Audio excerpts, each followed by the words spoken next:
Thank you very much, Jordán Maxwell, for joining us for this interview for Age of Truth TV. It's wonderful that you would invite us to come here to your house in Colorado. Well, thank you for thinking enough of me to want to interview me. I appreciate that. You've been doing so much work revealing secrets about this global conspiracy for 60 years almost. And you've been, let's say, the first one on this scene. All I remember is back in 1959 and 60, I was giving lectures at little small venues like mom and pop bookstores and little libraries and just little groups where I'm talking about secret societies and the international banking cartels, et cetera, but that's what, 58 years ago? How did you already know about these things at that time? Because I have always been interested, even as a kid, in secrets. I knew adults are not telling me everything, and I knew that because I know it from my own family. And so I would ask adults as I was growing up questions, very penetrating, sometimes personal stuff. And they would give me a nice little pat answer. And I know they're lying to me. And you were a skeptic from an early time. But I was a skeptic not of phenomena that I lived with, and not the world, but people. And so I started delving into all kinds of dark places. And I grew up from, I'd say, about 5, 6, 7 years old, began to have strange experiences in my life. I would, startling stuff would happen to me as a kid. Yeah, I would wake up in the middle of the night and see things in my room moving. Like what? Things? Objects? I had entities. I don't know what else to call them. It's just entities in my bedroom at night. And then I would, go to my eyes and think, what am I seeing? And then it moves over. I was never frightened by it, but I realized that there's another world that this is not just my world here, there's another world. It's not just the world you live in. I was born and raised Catholic, and so at 9 or 10 years old, you are confirmed in the Catholic Church. If you're 9, 10 years old, you have a ritual you have to go through. It's called confirmation. Mm-hmm.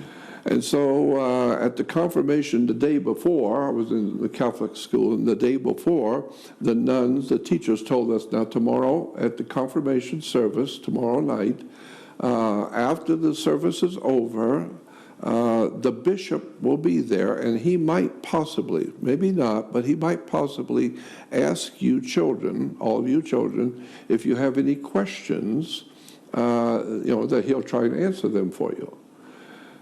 And so when that happens, remember, you don't ask any questions. You just keep your mouth shut. You don't have any questions. And so the next night, the bishop was there, and he said, now that you children are Catholics and the confirmation service is over, if you have any questions, I'll try and answer them for you. And so I stood up, knowing, all the kids knew, you don't have any questions. So I stood up in my arrogance. I stood up. I want everybody to know who I am. And I said, yes, Bishop, I have a question. I said, my father works with torches, like a welder. And if I held a torch and it was on fire, and an angel appeared to me, could I burn the angel with the torch? Would it hurt him? Wow. And he says, well, no. And I said, why not? And he said, well, because angels are spirits, and you can't even see a spirit, much less burn one. Mm-hmm. And then he went on to say, fire is a natural thing. Like, you need paper or plastic or wood to burn. You can't just burn anything. And I said, well, then why am I told that I'm going to go to hell where my spirit will burn forever? You can't burn a spirit. That's a good point. Yeah, at 9 years old. Oh, great. What did he answer? Yeah, and so he started muttering and trying to figure out what he was going to say. And there was a little Irish priest, very red-haired, an Irish priest, standing very close to where I was. And this priest said to me in front of everyone, sit down and shut up. Sit down. So I did. But then I thought to myself, I know what's going on here. And you knew it wasn't real. You knew it wasn't the truth. What they are teaching people. I was watching everything. I'm watching their mannerisms. I'm watching what they're doing. I'm watching their interplay and personalities between people. How the priests were always very subservient to the bishop, and the bishop was always very subservient to the people. And I'm thinking, this is a game you're playing, and I'm not buying it. And so I started asking questions at 9, 10, 11 years old, and adults were not answering my questions. It's interesting that you were Catholic, because what we've seen in the last 10 or 20 years maybe is a lot of dark secrets coming out about what is going on, especially in the Vatican. And you've And they're talked... far more darker yet than you know. Really? Far more darker than you even suspect. Could you please start going into that Well, I don't that think that's alley? I don't think that's very safe for me doing that. But, Really? You have spoken about what is happening in the Vatican. first of all, I always try and say that I am not the world's foremost authority on anything. I am smart enough to know how much I don't know. But I'm also smart enough to know that you're not going to be perfect on everything. So sometimes maybe it's just your opinion, and your opinion may be wrong. And so I try and tell people that I'm not the world's foremost authority. I prefer to think of myself as just an ordinary man pursuing extraordinary knowledge. But now you're actually, I hope we can reveal your age. Yes, I'm 77. As of December, this past December, I am now 77 years old. Wow. I feel like 120, but I'm 77. Wow. And what's really interesting to me is Because that you've done so much. I scare myself thinking about all the strange places I've been.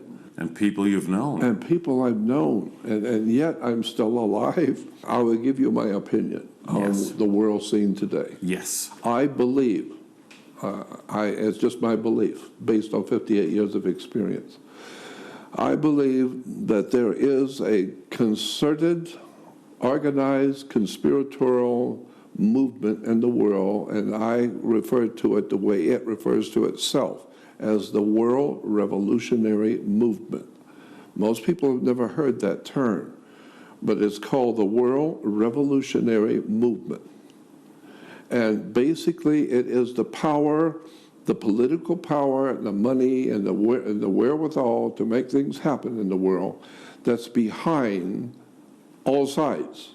The communists are being promoted, financed, organized, and directed by somebody, while the Nazis and Adolf Hitler was being financed and directed by somebody.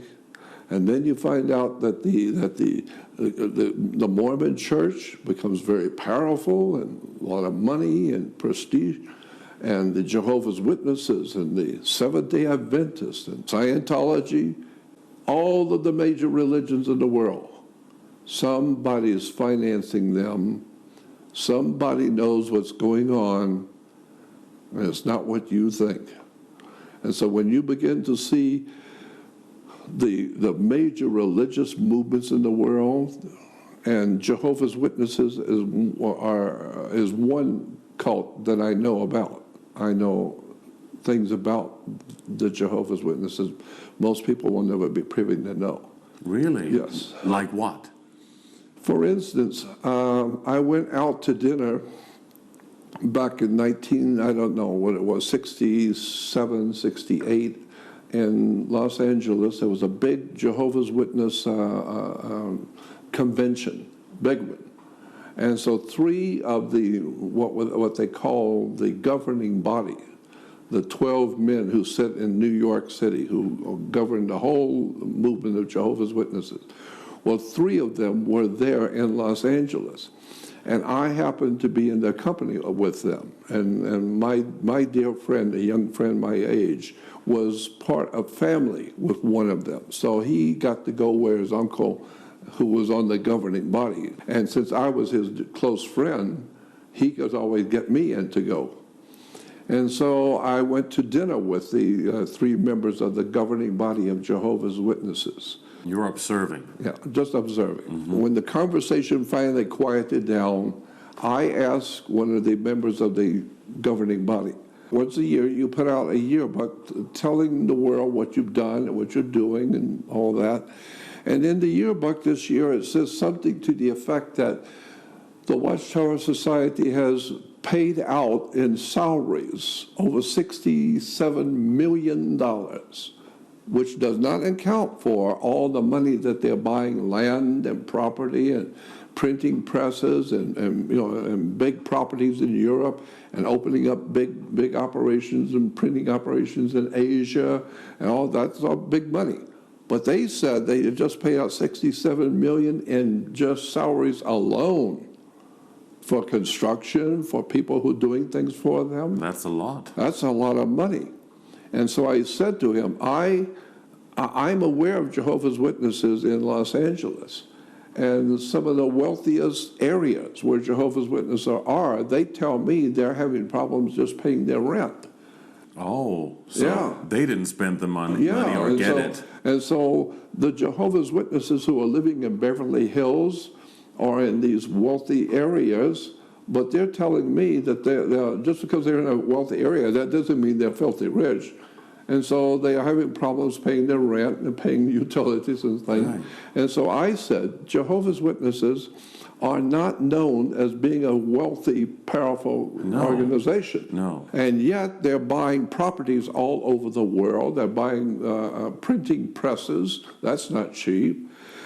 And they're paying out $67 million in just salaries alone. Where are you getting the money? That's what I'm curious about, because all the witnesses I know in wealthy areas here in L.A., they don't have anything. They're struggling just to pay their bills like everybody else. There was a young man, young Greek boy, but I didn't realize, was the chief accountant for the Watchtower Bible Tract Society.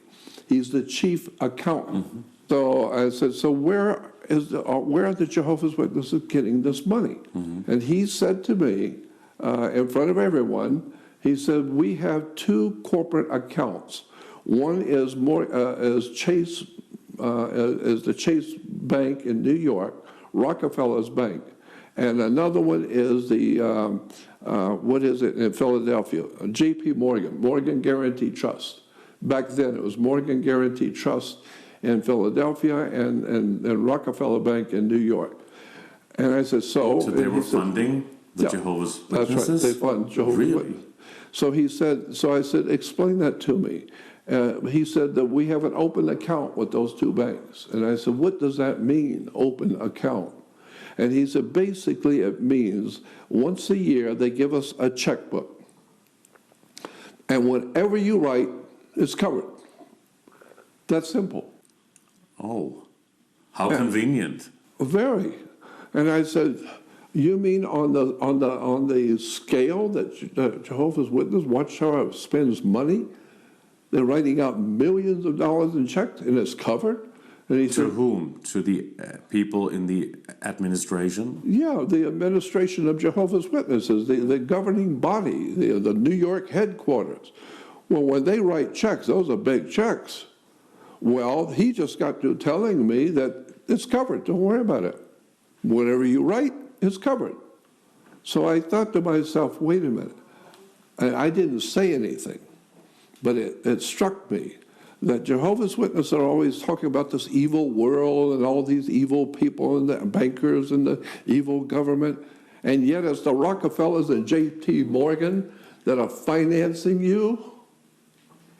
Why would they do that, the Rockefellers and J.P. Morgan? Because Jehovah's Witnesses, like all the other York Rite religious systems, they're referred to as York Rite systems, are preparing the people around the world to accept a political establishment which is coming.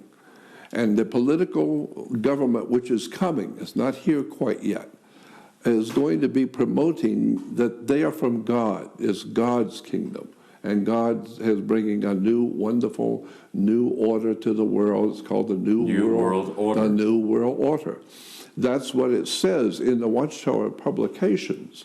Many, many times in Watchtower publications, it talks about the coming New World Order, in which the Lord himself, God, will oversee this new government, and there will be a wonderful new way to live, and no more war, and it's all going to be wonderful, and the Rockefellers and the Rothschilds are paying for it. You like that?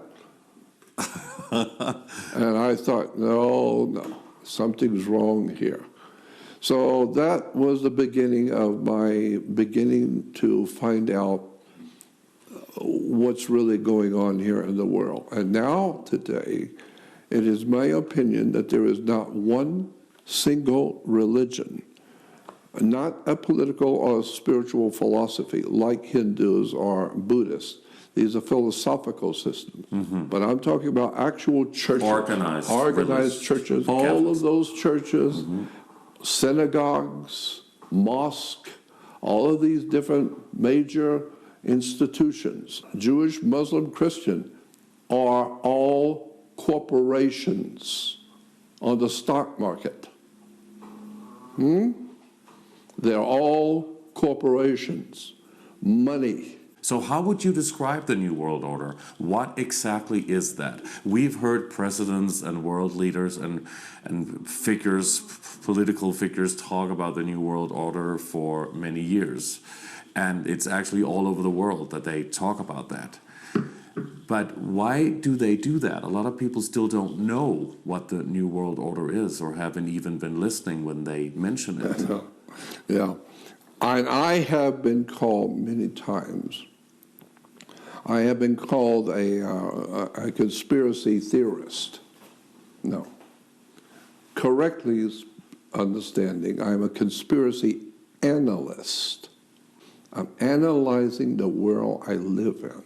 What I do today used to be called a journalist, an investigative reporter, someone who spent many years reading and studying and researching a particular organization or particular subject. And then one day they write a major book on the subject. Why? Because they know what they're talking about. They've been looking at it for many, many years. And so they were referred to as research analysts. And the government is very concerned about research analysts because the U.S. government, like all other governments, have things like the CIA, Central Intelligence Agency, because governments don't care if you're a believer. You go to a church or go to a synagogue or whatever, and you're referred to as a believer. Governments don't care what you believe. Freedom of religion. They don't care what you believe. They want to know what you're doing. They don't care what you believe. So they have organizations called CIA, Central Intelligence Agency. They don't want to hear what you believe. They want to know who you really are. How much money do you really have, and what are you doing behind the scenes that government don't know about? We don't care what you believe. They want intelligence. And so that's why I say, I'm not interested in what you believe. I want to know. I want proof. And so that's why there's a big difference today between being a believer and somebody who has done his homework. But very often when people like you and others talk about things that are so otherworldly and out there and wild, for a lot of people, they just can't take it in.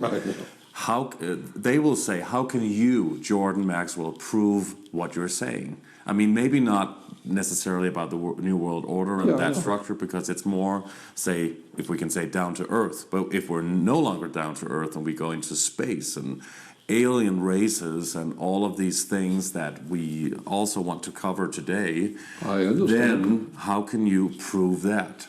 That's right. And I understand. And I would suspect that that's a very good question. I don't have any problem with that.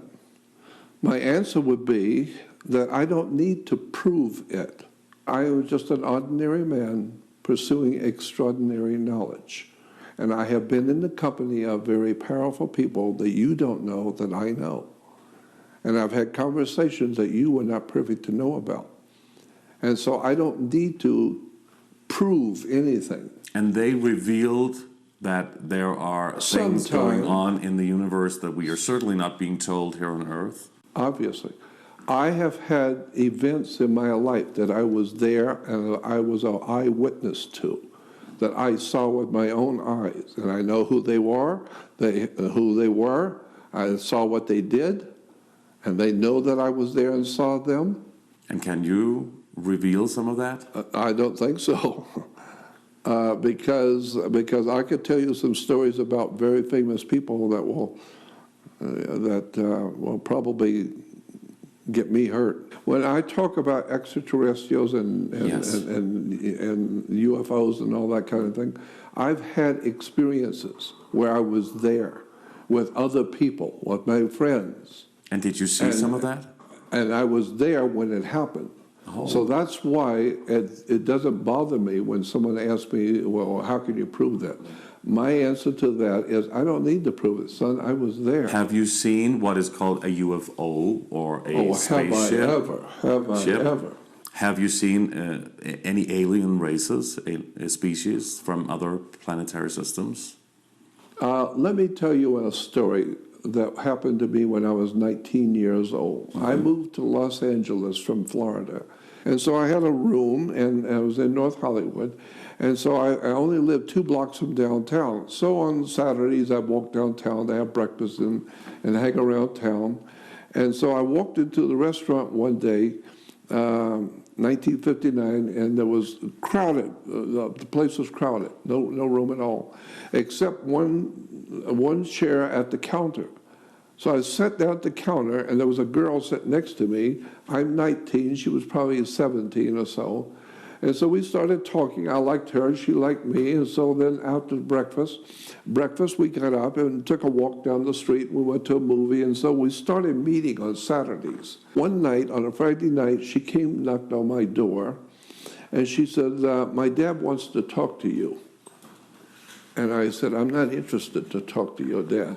Okay. Nothing I need to talk to your father about. Mm. And she said, my dad is a very important man, and he has something he wants to tell you. The moment I saw him, involuntarily, I got the strange feeling, the hair raised up in the back of my neck. I got a strange feeling about him. And I know this is not a normal man. But it was involuntary. I didn't want to feel this way. It's just my spirit was reacting to his presence. And then he said to me, he said, remember back in Florida when you were back in Florida at home and your dad built a new back porch? Remember when he tore down the old back porch and built a new one? And that scared me. And I didn't want to show tears in front of my girlfriend, but he scared me. How would he know? But my dad did build a new back porch. And he said to me... And you hadn't told the girl No, never told her. Why would I need to tell my girlfriend about my dad's building a new back porch? Ordinary talk. No. And so when he said that, it scared me. And he said that one night you were about 8 years old, and one night you got up, and you were not supposed to. You were supposed to be in bed sleeping, but you got up and you went on the back porch late at night, and the moon was full. Remember that night you went out on the back porch in the full moon? And that really scared me, because I was thinking, how much more does he know about my personal life? And he said to me, remember when you were on the back porch, the green lumber your dad had used because it was cheap, but it was green lumber and it smelled funny at night. And you remember how you picked it with your thumb? Remember that when you picked the wood and you put it in your mouth like picking your teeth, and you were smelling it because it smelled funny? And I said, yes, I did. And he said, I know. We were there. And I said, who's we? And he said, you asked to do something with your life. Why are you here in Los Angeles? Why did you come here? And I said, I don't know. I just needed to come. It was a passion to come to Los Angeles. And he said, that's right. We brought you here. After all, you said you wanted something to do, so we brought you here to Los Angeles so you can do something. After all, you asked God, so we're giving you a chance. And I said, who is we? And he said, you've always been interested in UFOs and aliens and otherworldly subjects, haven't you? And I said, yes, very. And he said, yeah, I know. We've been watching you. And he said, would you like to see some UFOs up close tonight? And I said, yeah, I would love that. And he said, and then he said it this way. He said, well, that I can do for you. Come with me. Mm-hmm. And I said, where are we going? He said, we're going to see the UFOs. You said you wanted to see them. Well, come with me and I'll show them. And so the two girls got up, and I looked at my girlfriend, and she's looking very interesting look on her face, like, yeah, this is my father. Mm-hmm. This is him. And so we went out in the front yard, and this was about midnight, back in 1959, midnight in North Hollywood. And he looks up into the sky and starts inaudibly talking. He's moving his mouth, he's talking, but you can't hear him. And then he turns to me and he said, they said that they're coming from the Griffith Park area going north, and that they'll be coming over the mountain right here in just a minute or so. Didn't you ask him at that time who he was? No. So I was watching what he's doing. And within about a minute or so, for sure, they did. Three of them. Three beautiful disc-shaped craft, whatever they were. They came from the Griffith Park area. They came over and they stopped right over the top of us in a triangle formation, and they were. But they were round. They were like round, disc-shaped. but they were round. But the bottom of each one was like a pie cut in 6 or 8 slices, and each slice was a different color. But they were laser colors, not just regular colors, laser colors. But in 1959, I didn't know what laser was. All I know is that these colors are profound. The greens were brilliantly green, and the orange was phenomenally orange. And so they were, now I know, they were laser colors, and they were circulating, but not so fast as to join the colors. But they're brilliant colors, circulating on all three. But what's important is that all three of these craft were full moon size, not just little lights, full moon size right over the top of us. And I'm standing there with the two girls and the father, and we're looking at these beautiful, gorgeous things, whatever they were. And I Did they give out a feeling? Huh? Oh, God, yeah, I had a strange feeling that, who is this man who can talk to the sky and UFOs show up? What man can do such a thing? Right. We want to know.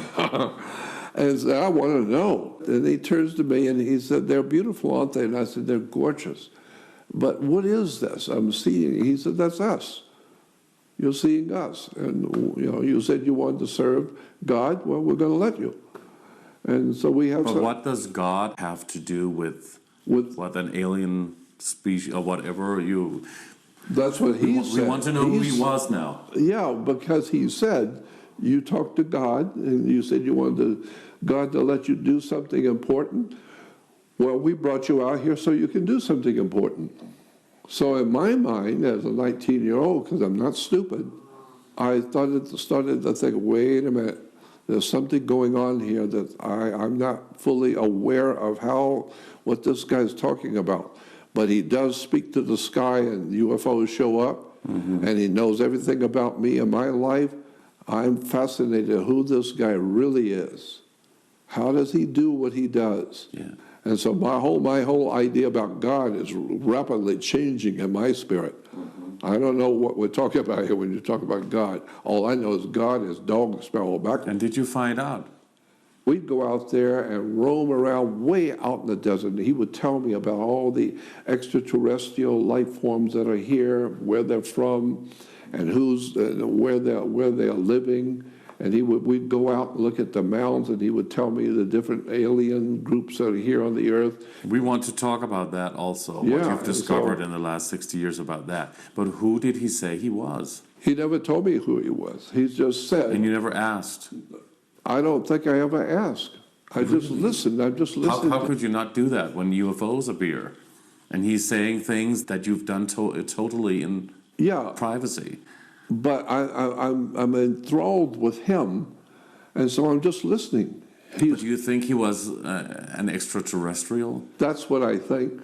That's my. But he looked human. Yeah, perfectly human. But that's what the Bible says. The Bible says that the gods they look human. But who wrote the Bible? Well, I don't know. What is the Bible? I think the Bible is a very interesting and profound book. But I understand it because I've been looking at it for 58 years. And I've talked to all the professionals. But it's written in code, isn't it? Yeah, I know, and I'm the one who talks about that. I'm just telling you that there's a deeper story there. I believe that the Old and the New Testament are metaphors, spiritual stories that are metaphors. And if you're looking at the Bible as history, then you don't understand. You don't get it. But if you're looking at this Bible with spiritual eyes and knowing it's telling you something, but it's a metaphor, it's a symbolic story. Mm-hmm. Because the Bible has Jesus saying, many will look with their eyes, but not see. They will listen with their ears, but not hear. And with the heart, not get the sense of it. And so I'm saying that's exactly right. There's something in the Bible, but you don't see it. It's a metaphor. It's a symbolic message of symbols. And if you understand the symbolic message, now it gets scary because now it's real. Now you can finally see it.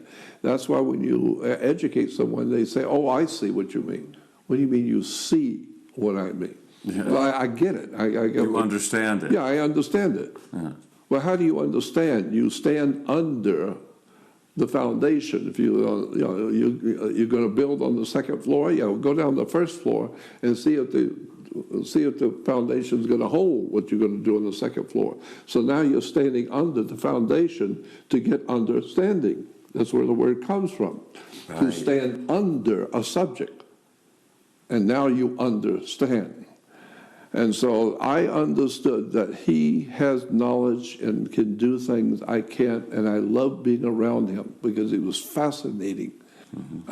I learned so much from him. I didn't feel required to ask him, where are you from and who are you? He was my friend, my girlfriend's father. And you had been very inquisitive, though, since your childhood. I was very inquisitive of here. But you couldn't ask him. Was it something that blocked you from asking him, or what was that? No, it just never occurred to me to ask him, where are you from and who are you? But in the Bible, for example, we talk about the Garden of Eden. Yeah, no, but that's all symbolic. It all has to do with metaphors. Can we talk about the symbolism behind that particular section? Well, what you need to know about the Bible right off the bat is Genesis 1:1 in the English Bible, the King James Bible, does not say what it says in Hebrew.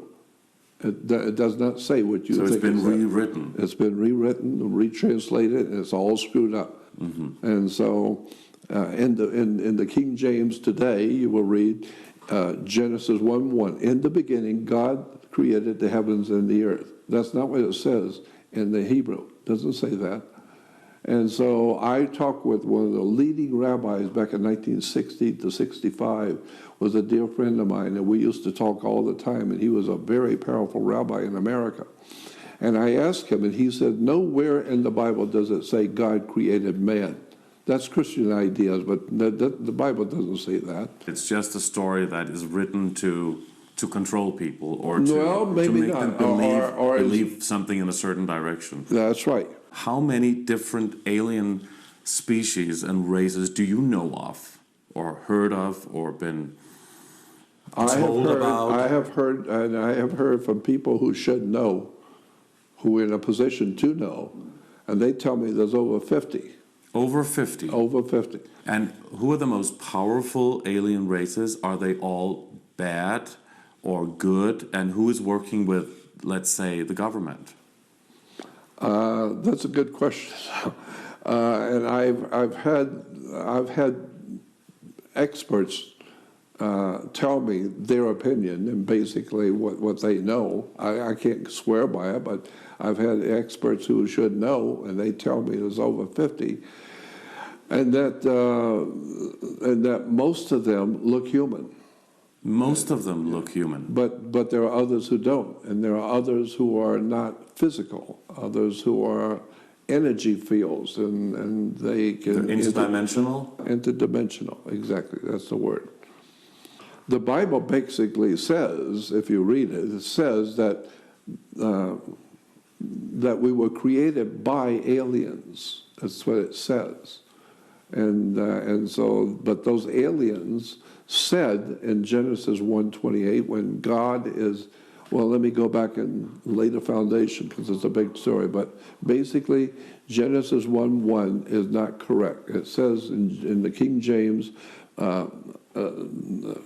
in the beginning, God created the heavens and the earth. But in Hebrew, the word God is El. El is God in Hebrew. So therefore, if you go back to the original Hebrew and read it, it should say, in the beginning, El created the heavens and the earth, because El is God. But it doesn't say that. It doesn't say El created the heavens and the earth. It says, in the beginning in Hebrew, Elohim created the heavens and the earth. Well, that's different. What does that mean? Well, Elohim is a plural. Just like in English, you have a C-A-R, a car, you put a comma and an S becomes more than one. Cars.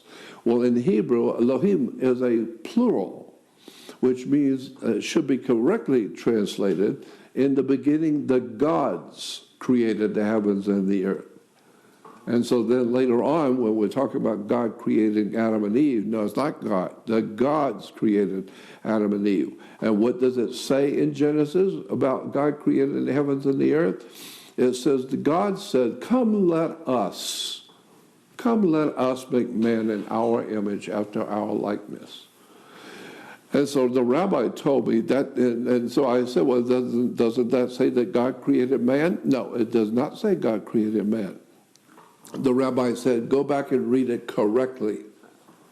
It says, the gods, more than one, said, come, let us make man in our image, after our likeness. Not make man, but let us make man in our image, after our likeness. How do you do that? We'll mess with his DNA. We'll mess with his whole system of reproduction, the sexual system to reproduce.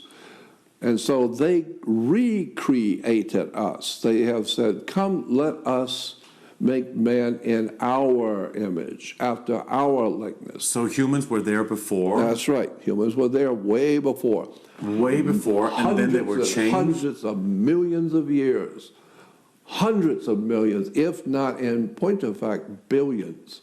And the reason I would say this earth has been the home of highly intelligent life forms for billions of years. Why do I say that? Because in Africa alone, along with other places in the world, mining companies have dug down into the earth many, many miles. And all of paleontology and archaeologists will agree, all agree across the board, that at a certain depth down that far, that strata is at least 3.5 billion years old. When you go that far down, you're in strata, which is 3.5 billion years old. All scientists agree. But at that depth, they're finding handmade artifacts. Handmade artifacts, melted and made into rings or strange little designs at that depth, which should tell you that somebody was here at 3.5 billion years ago creating handmade artifacts. So when you want to talk about the history of the earth, you need to go back and do your homework. Does it have to be billions of years? It could be from the Lemurian times or Atlantis. All I know is what the paleontologists of the world say. That when you go down that many miles down, the paleontologists, I don't know, they're the experts, not me.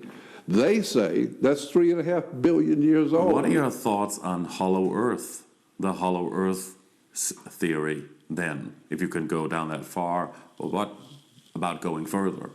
I think the hollow earth is not in point of fact history. I think it's a probably a symbolic story because it doesn't make sense to me. It doesn't make sense to you? No, not at all. Hollow Earth does not make any sense to me at all. It's totally ludicrous, in my humble opinion. But I'm not an expert. So what about Antarctica and Antarctica. No, that was Admiral Byrd who went there with his plane and then suddenly disappeared and went into the hollow earth and saw civilizations and whatnot. I'm not sure. It's just that for me, the jury is still out on that question. It's like the flat Earth. Yeah, what are your thoughts about the recent flat Earth theories that have The been so flat popular Earth does recently? not appeal to my sense of logic and intelligence. It is ludicrous. However, having said that, I don't know for sure because there are some very good arguments for the flat Earth that are very legitimate and need to be answered. And so I don't know. So I leave that up. I'll leave that till later on. So no hollow Earth, no flat Earth, which is the two opposites. But my feeling is no, neither one. But I'm not the world's foremost authority. So I'm just saying, you're asking me my opinion. I'm saying that my opinion is neither one of them are true. But there may be something to it that we're not hearing. Well, maybe it's a symbolic story telling us something. This hollow Earth appeals to me symbolically, like there may be a world down below, an underworld, a power, and a whole world of people and powers that we don't know about. Well, we could call that the Illuminati or the secret societies that control the world. They're not out here in front of you, but they're in the underworld. They're underneath of your world. And so that may be a symbolic story about the hollow Earth. If it's actual fact, I don't know. But I don't think so. But it's How are just my those opinion. secret societies and the Illuminati, how are they connected to certain alien species? You've talked about this for years. Yes, I am totally convinced for myself, because of the people I have talked to and the people I've been in contact with that should know, that I can't even mention their names or their positions in this world, but they were very high. And they have told me that it is apparent to them that the people who run our planet today, the guys who are really behind the scenes, are not, nobody's going to know who they are. You're never going to hear about them. You're never going to see them ever. You can see the presidents and all the big shots and all the oil kings and all that, but the people who are really in control of our earth are not human. So it's not the 13 bloodlines behind of It the could be something. Illuminati? It could be something connected to that, but it's a bigger story than the 13 bloodlines. So there's more. Oh yeah, there's a lot more, but they're not human, and they are superior to you in every way, in technological and knowledge and understanding. They have come here from a long way away. They've come here a long time ago, and they've always been here controlling our destiny as the human family. But who are they then? I don't know where Where are they come from? I don't know where they're from, in fact, but I suspect they're from probably star systems like the Pleiades, because we hear a lot about the Pleiadians, and even in the Bible, the Pleiades is spoken of as very holy to God. And so, like I said... But they are human-looking, Yeah, they're human-looking, yeah. Are they the ones they call the Nordics? Yeah, they could be called the Nordics, but I think the Nordics are the extraterrestrials who probably created us. And therefore, they didn't create us, they recreated us. They changed the DNA? Changed the DNA. Are we some kind of a clone, or is it like a genetic Yes. manipulation? Again, without being redundant, the scripture says, "Come, let us." Who's us? And the Christians will say, "Oh, well, that's the Blessed Trinity, the Father, Son, and Holy Ghost." No, that's Jewish. It's Hebrew. It's Old Testament. Don't give me all that stuff about the Father, Son, and Holy Ghost, because all gods in the world are always three. All gods are in the world are triune gods. Brahma, Vishnu, Shiva, Osiris, Isis, Horus, Father, Son, Holy Ghost, Abraham, Isaac, and Jacob. No, it's all a story. It's based on three. And then you have the three major religions, Christianity, Judaism, and Islam. Why three? Why couldn't it be seven? No. And then you'll find out, no, you're playing with numbers now. There's something going on here, and it's encoded. So the Nordics, they came from where? I've heard that the Nordics have come from, and then I've heard that the reptilians, they come from Beta Reticuli star system. Is that what they call the Draco? Yeah, the Dracos and Dracos, yeah. I don't know, but I'm saying I've heard many times that the Dracos or the reptilian, they come from a star system called Draco, or whatever it was. I'm just telling you what I've heard. I don't know. But I have met people in my life that are not from this world. I know they're not. I can't prove it. But what they showed me and what they could do and what they knew and what they were able to do was not normal. That's not human. When you talk about the reptilians, why do we humans have a reptilian brain? I know, yeah. That's kind of interesting, isn't it? I think so. Yeah, I do too. What are your thoughts on that? I have talked with so many professional people, airline pilots, high government officials, law enforcement officials, military people, underworld people. I've talked with a lot of people in my life. And so many times as I'm traveling around the world, giving lectures on these subjects, I meet people who are very important.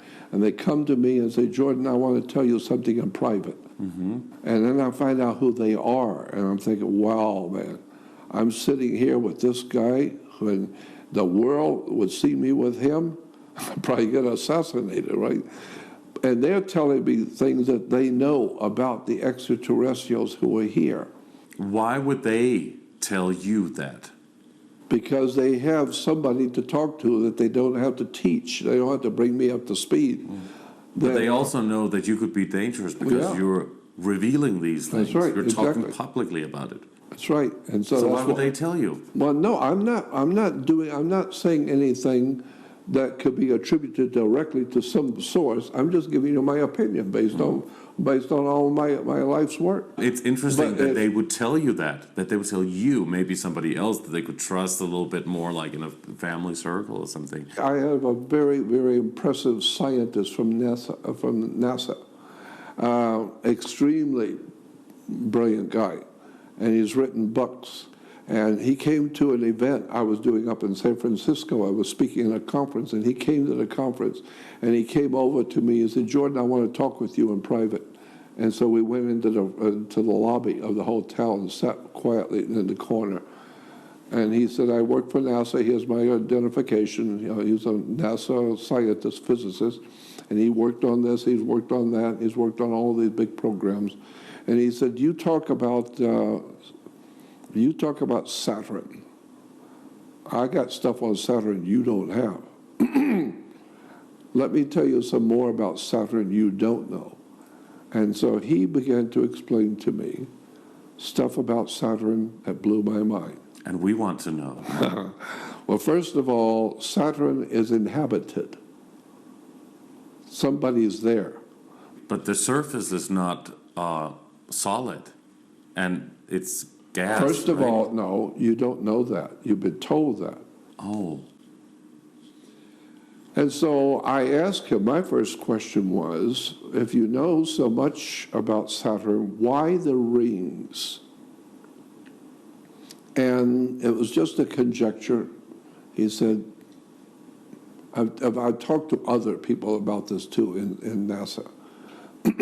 Some of them have said the rings are like a dish, like a television dish for deep space communication.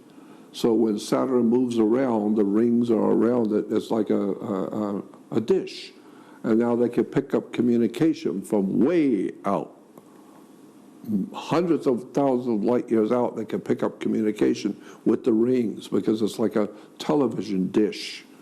And then when it moves around this way, sometimes it will move around where the rings are like this instead of this, and there's the planet in between, so it looks like an eye inside the, you know. And so Saturn is very important in religion. The Jewish God today in Judaism is the planet Saturn. The Jews don't realize it, but Saturn is the God of Judaism today. Please explain that. Yes. Jewish religion today is based on the worship of Saturn. They probably wouldn't know that. No. It's the reason why is because who cares? I mean, nobody reads anything. Nobody cares. You just do what you do because they were born into it. So if you're Catholic, you just go to Catholic church. You never realize that as a Catholic, you're worshiping a God named Dagon. D-A-G-O-N is the God of Catholicism. Nobody knows anything about Dagon, and nobody cares. Why? Because it's just a church. So we go to church, and we feel good, and we have all our friends there. And I said, yeah, but you're worshiping Dagon, goofball. Do you know that? Do you know who Dagon was? Who? Do you know what Dagon is? Because it's right there in front of you if you just look at the church. I think you'll have to explain that. Yeah. Look at the church. They're worshiping a god named Dagon, spelled D-A-G-O-N. Simple. A Phoenician, Canaanite, ancient god that came out of the sea. A God that came out of the waters of the oceans. He came out of the sea and he did all kinds of miracles and strange things he knew and taught men how to live and how to grow food and how to do this and how to do that. And then he would go back into the ocean at night and they would see him go back into the ocean and he's gone. But that's not very scientific. That's a myth, right? It's an ancient religion, the Phoenician Canaanite religion. I didn't say it actually happened. I'm just saying that's what they believe. And you got to remember that the ancient peoples, Sumerians, the Babylonians, and all those ancient peoples, they were not writing for Hollywood. There was no Hollywood motion picture company. It's written in code, right? Like in the Bible. Well, yeah, it's written in code in the Bible, yeah. But if you study it, and as an expert in studying it, of which I'm not an expert, but I know how to read. And so I read the experts, and they're saying, look at this scripture. See what it says here? So how is Dagon related or connected to Saturn? Oh, very interesting question. I didn't say it was connected to Saturn, but I said the Jewish God, Yahweh, is connected to the planet Saturn. There's so many different gods that are involved in our religions. Like in the Hindu, they have God knows how many gods. Also in the Islamic world. Islam, originally Allah was a sun god. Originally. This is thousands of years before the Arabic culture of today. Allah was a sun god. And Allah was the same as Yahweh. The Hebrew god Yahweh is the Arabic god Allah. Allah, Yahweh. It's the same God. And both Allah or Yahweh, Jewish or Islamic, originally Allah and Yahweh were sun gods. But then something happened in the ancient history to change that so that Yahweh or Yahweh and Allah are now moon gods. And Moses was the leader of a moon cult. Moses was a leader of a lunar worshiping cult. And so Yahweh was the moon. Well, it was actually the sun. Yeah, but now at Moses' time, the Yahweh is now the moon god. And so the moon god in Arabic was Allah. So Allah is a moon god.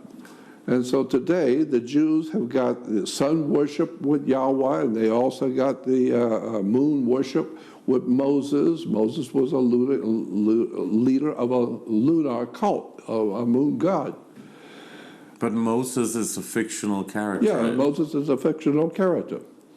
And so was Jesus a fictional character. So was all of these, King Solomon. There was no King Solomon. But it's like a subliminal message. Yeah, there's a whole method of distributing religious thinking and concepts and ideas.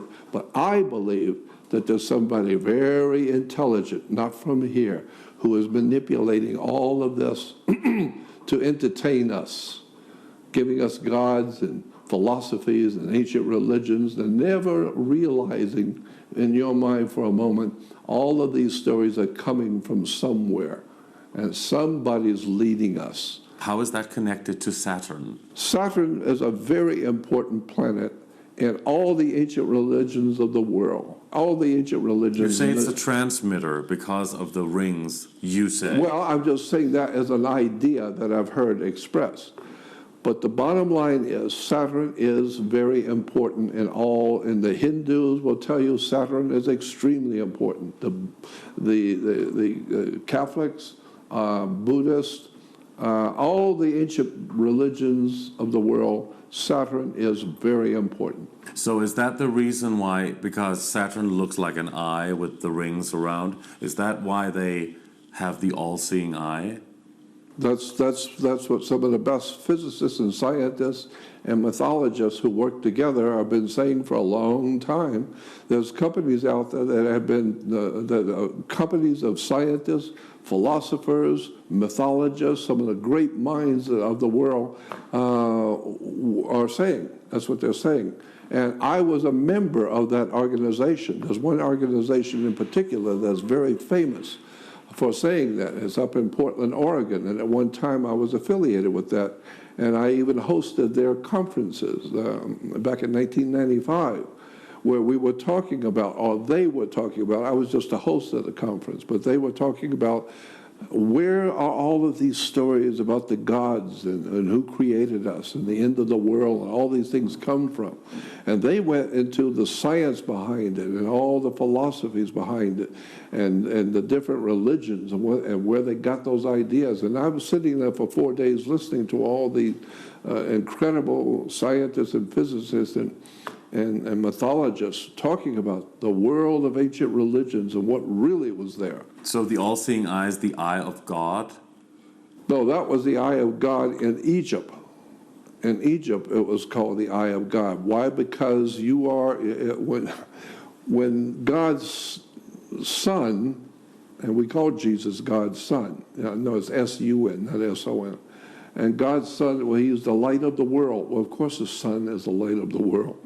Well, yeah, but he's our risen Savior. Yeah, I know. Every 5:30 in the morning, it always rises. So he's the risen Savior. And the sun god in Egypt was called Ra? Ra. One name was Ra. Another one was Aton, or the Aten. And that's a different religion that was in Egypt, that they called the sun god Aten, or Aton. Look it up in the dictionary. A-T-O-M was the Aton, was the sun god in Egypt. So now the Hebrews, the Jews have Yahweh. But the Jews will tell you that God's name is so important that you should not use his name. You should not use his name at all. So you use a substitute, and they write it with 4 letters. They write the 4 letters, and the 4 letters represent the most holy of all gods in the whole world. But it's just 4 letters. And so the Jews call that the Tetragrammaton. Are you aware of that? No. Yeah, well, Tetragrammaton is the name of God in its most holiest form, but you cannot use his name, his real name. So the name of God is Aton, because Tetragrammaton is tetra, which means 4, gramma, which means a letter, like you write A, B, C, those are letters. So tetra is 4, gramma is a letter, A-T-O-N, Tetragrammaton. But the Jews will tell you today, ask any Jewish rabbi or any Jews, what's the name of God? And they said, no, we can't use that. Can't use his name. Well, what do you call him then? We call him Tetragrammaton. Tetragrammaton, A-T-O-N. And then everywhere around the world, and every synagogue you will ever go into in any country of the world, you will always see God's name inside a sun. Always. Always. But that was El, right? E-L. No, that's different. That's different again. El was the name of God, but Tetragrammaton is a particular God. So when we hear that Jews were the first monotheistic religion, monotheistic means a worshiper of one God. But you're mistaken. The Jews were not the first monotheistic religion. That was in Egypt. But as the rabbi explained to me, the Jews were not monotheistic. They were heno, spelled H-E-N-O, henotheistic. Henotheistic means choosing one God from a group. Of several. Of several. But you chose one. So if you got 15 gods standing here, they're all equal, and you pick one, I'm picking you to be my God. And if you accept, okay, then I am now picking you, and I'm agreeing, and I'll be your God, and you'll be my people.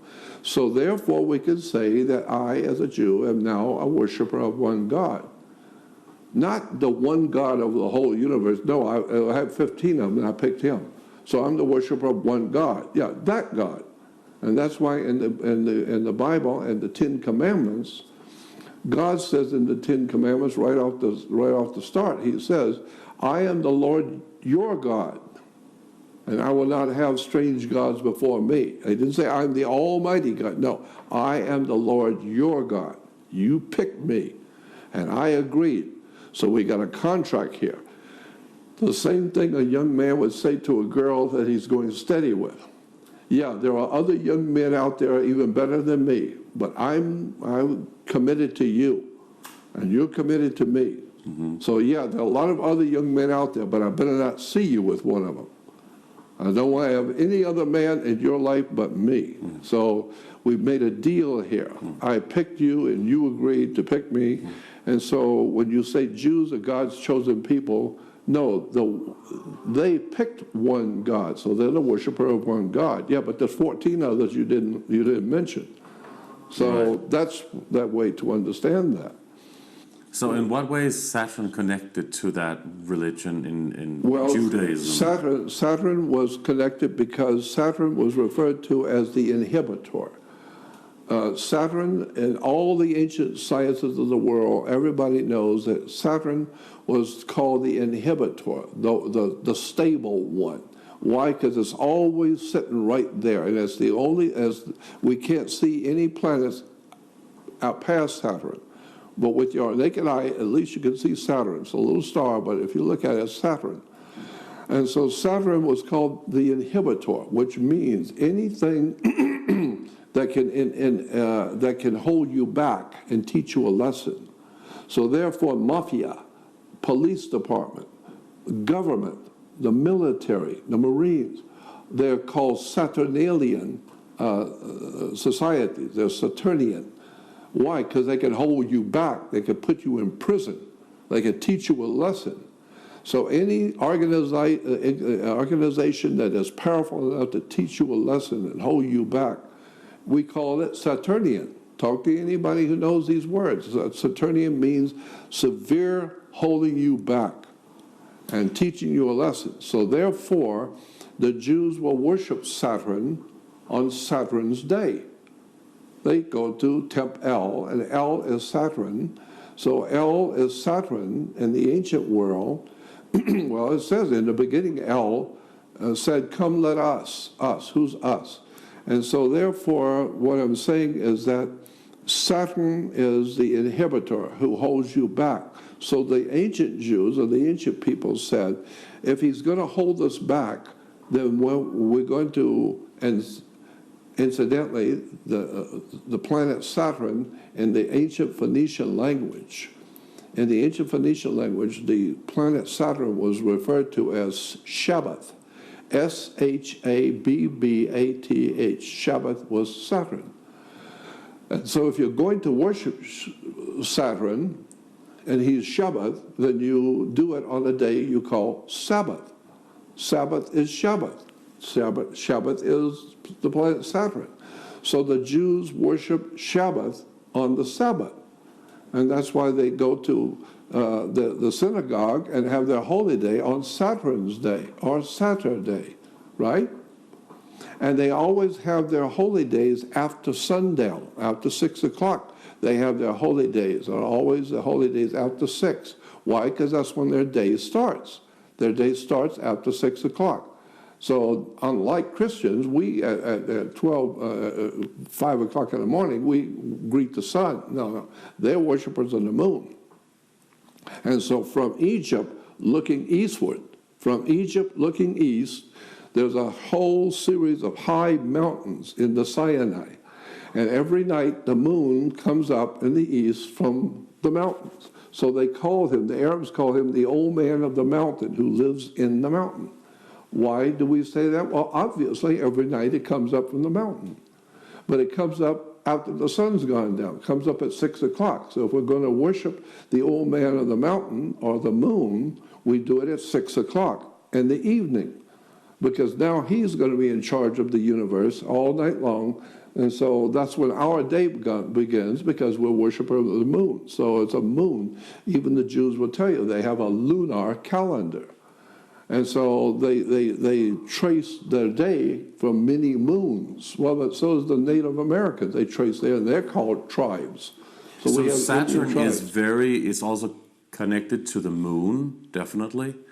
And also, several researchers say that Saturn and then the name Satan is related. Now, I got news for you. You'll hear a lot of talk about Lucifer. Yes. Yeah, Lucifer this and Lucifer's the devil. And Lucifer. Well, in point of fact, if you do something really interesting, go to a library and read a book.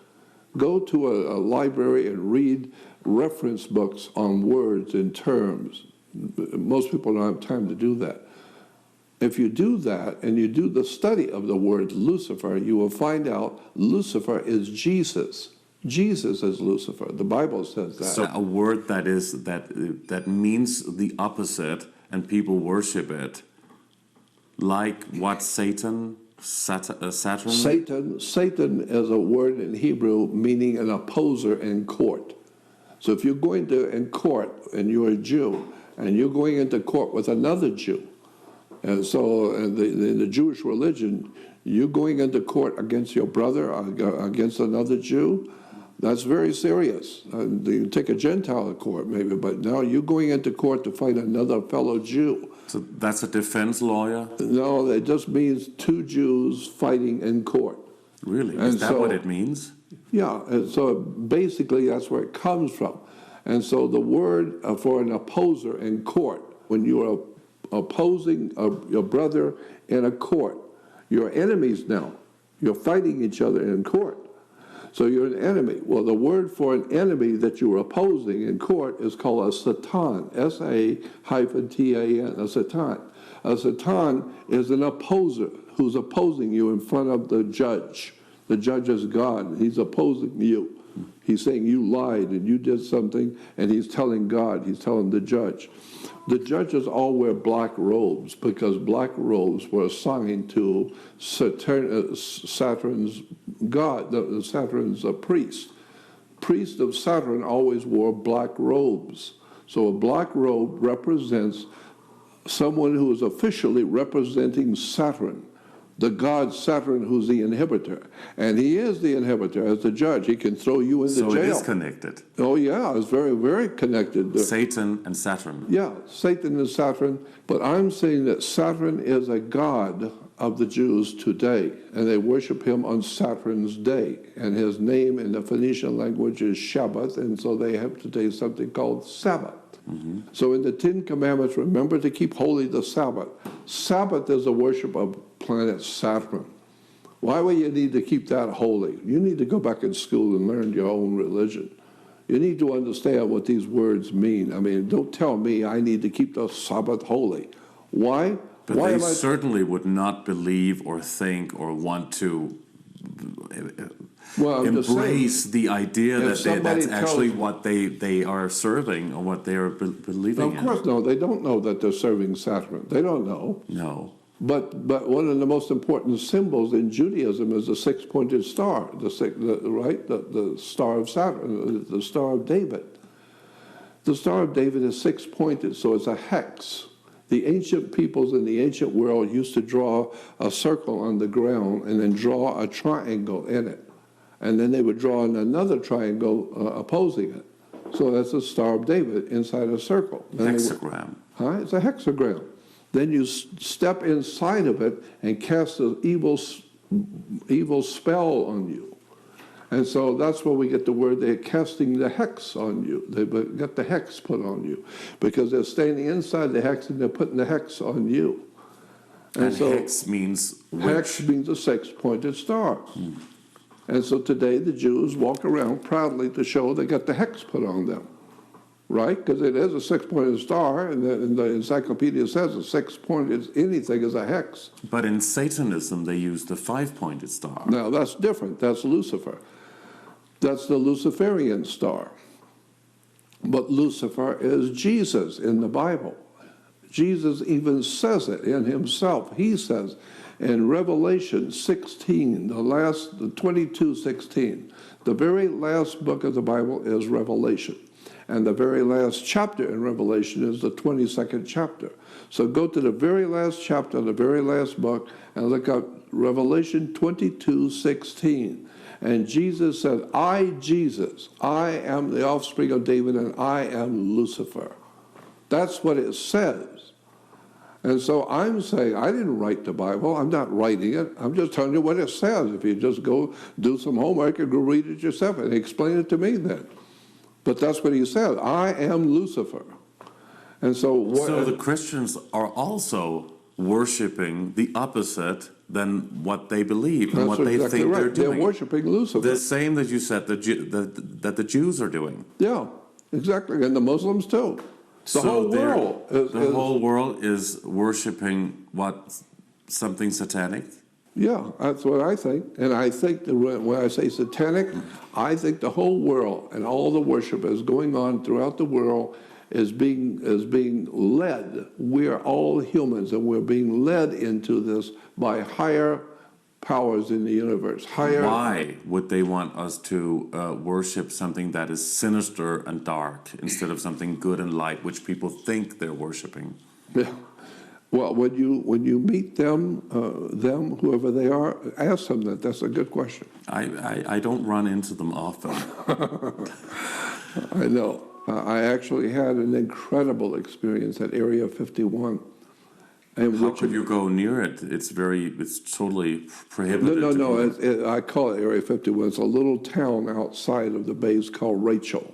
Rachel's a little Mickey Mouse little establishment out there in the middle of nowhere. Is it near the Alien Center? Yeah, it's near S4, and all of that's just like a mountain range. It's only about a mile out. There's some mountains, and over those mountains is Area 51 and S4. So you can sit here in a restaurant at night and have a beer and have dinner, and you're only a mile from Area 51. So anything coming in or going out at nighttime, you're going to see. And that's why people go there to Rachel and sit out at night and watch all kinds of strange things. So is it true what they say that is going on inside of Area 51? No and doubt also the underground levels? No doubts in my mind whatsoever, because I've seen things with my own eyes there that will challenge your understanding of life on the earth. I've seen it. I was there with other people. I'll give you their names. We saw things there that you will not believe. What did you see? We saw 7. It's a big story. I could go back and it's a big story. Just briefly.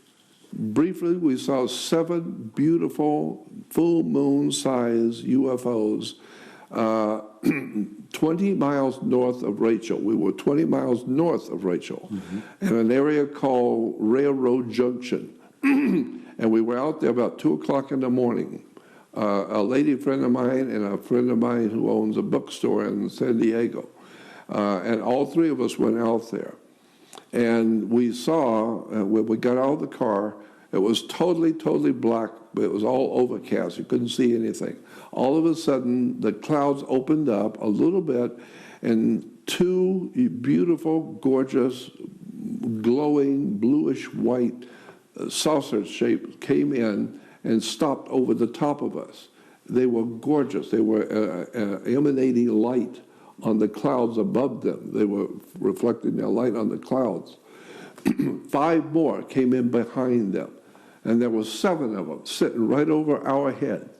All 7 were beautiful, gorgeous, and scary, frightening to me. My 2 friends thought they were beautiful and were delighted to see them.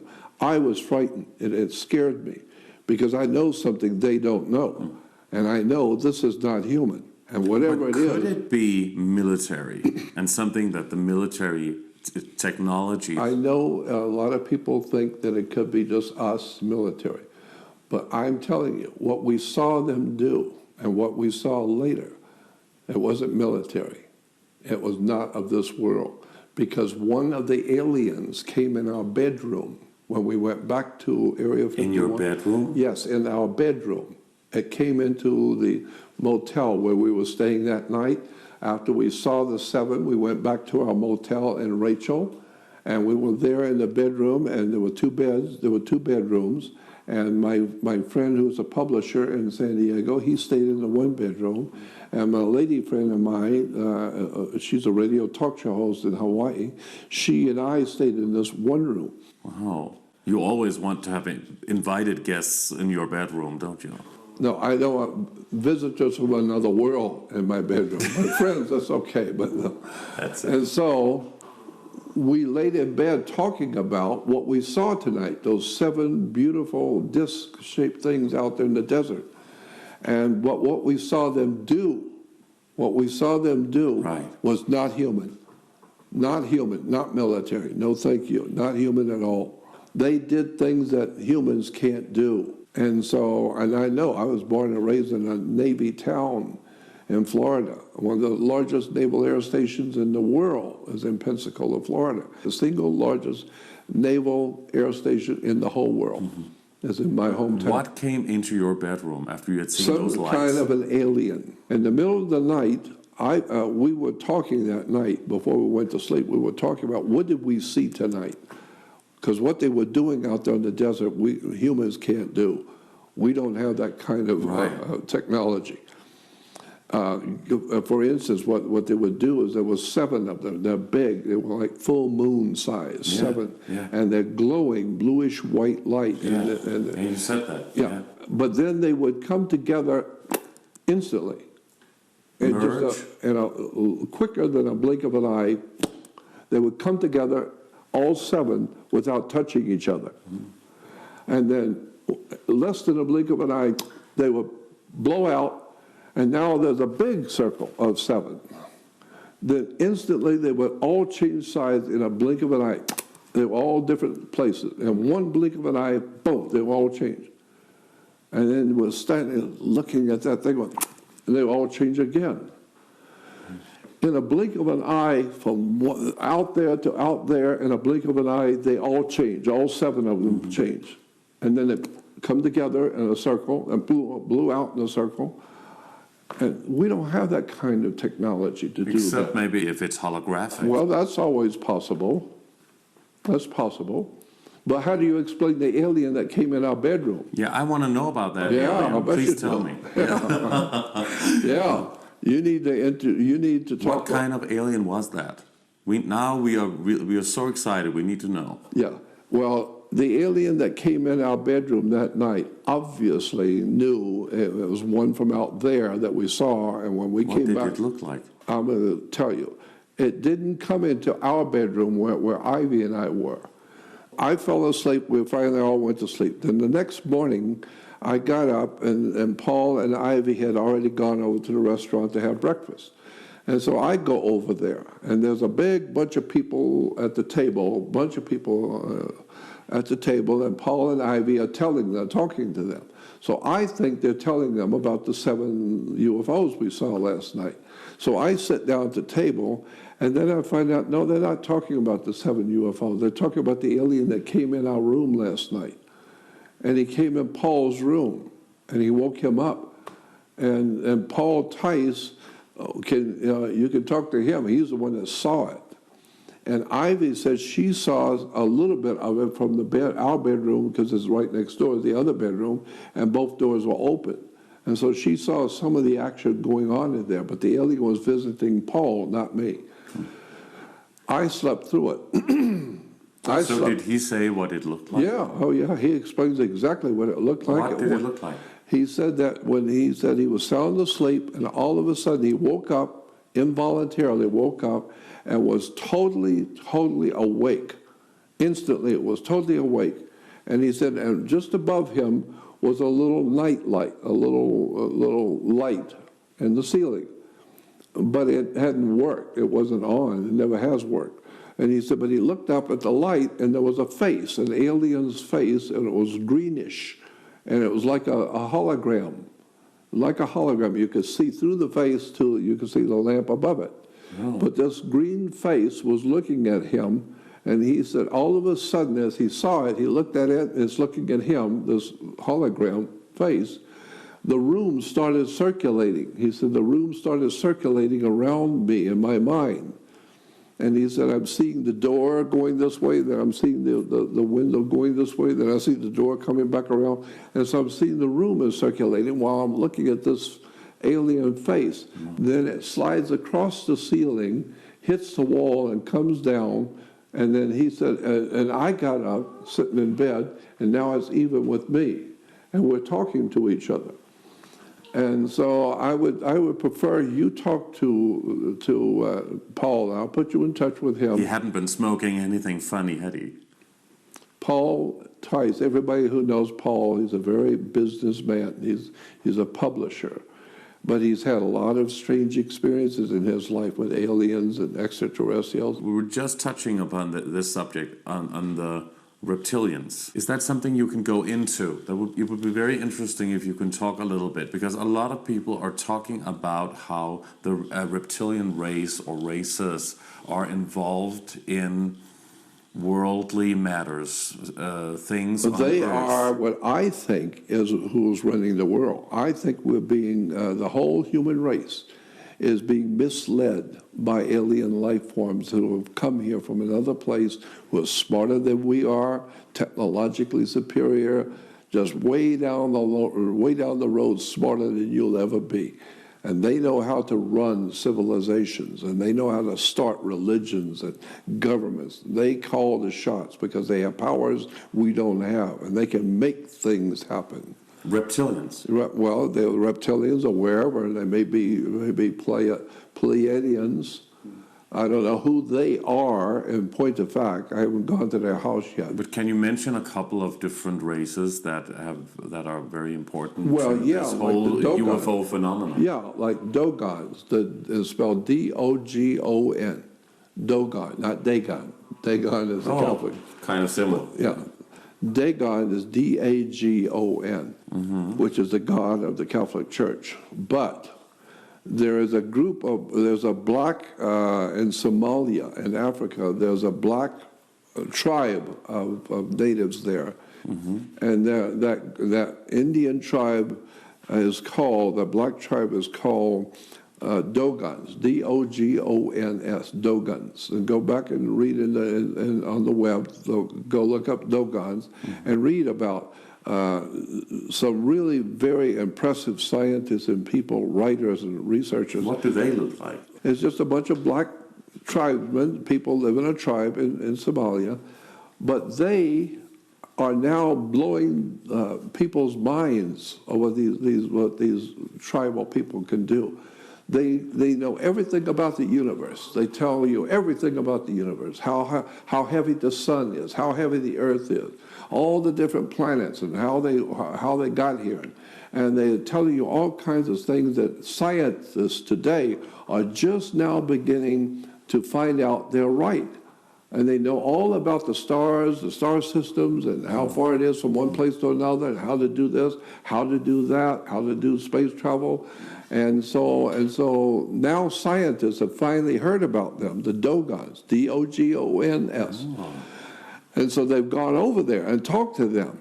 And they say, how do you know all of these things that we didn't even know? NASA is learning from you. All the things you're telling us are fascinating, and they're true. How do you know this?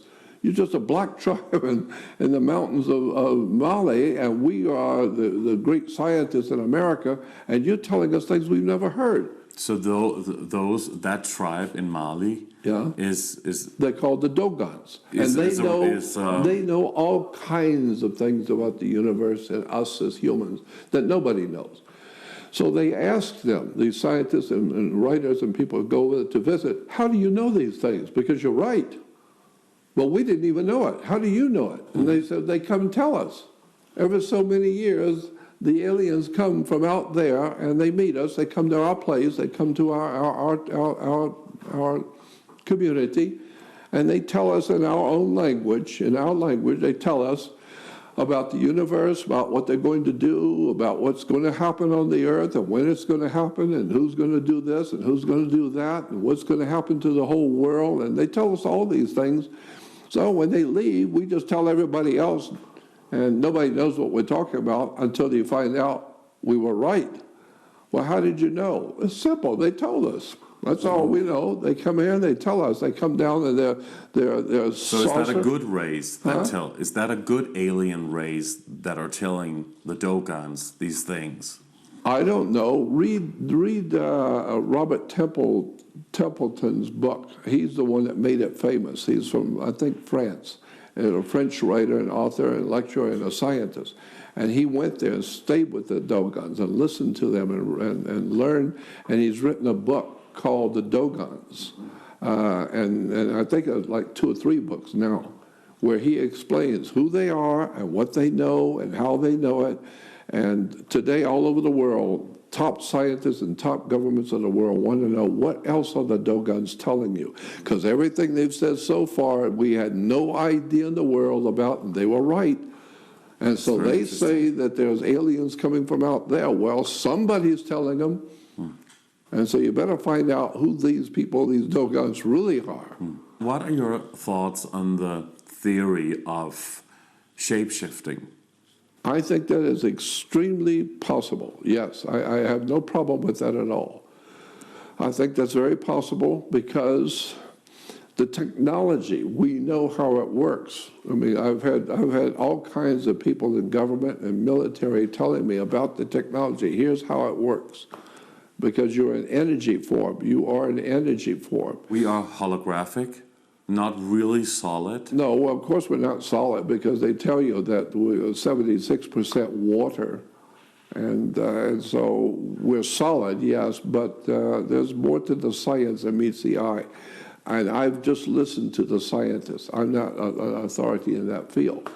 But I'm listening to the scientists who are telling us that we are not who you think we are. We're capable of a lot more than what we're doing.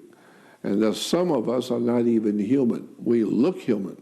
Well, I would say, when I hear that from somebody, that we have aliens who are leading us.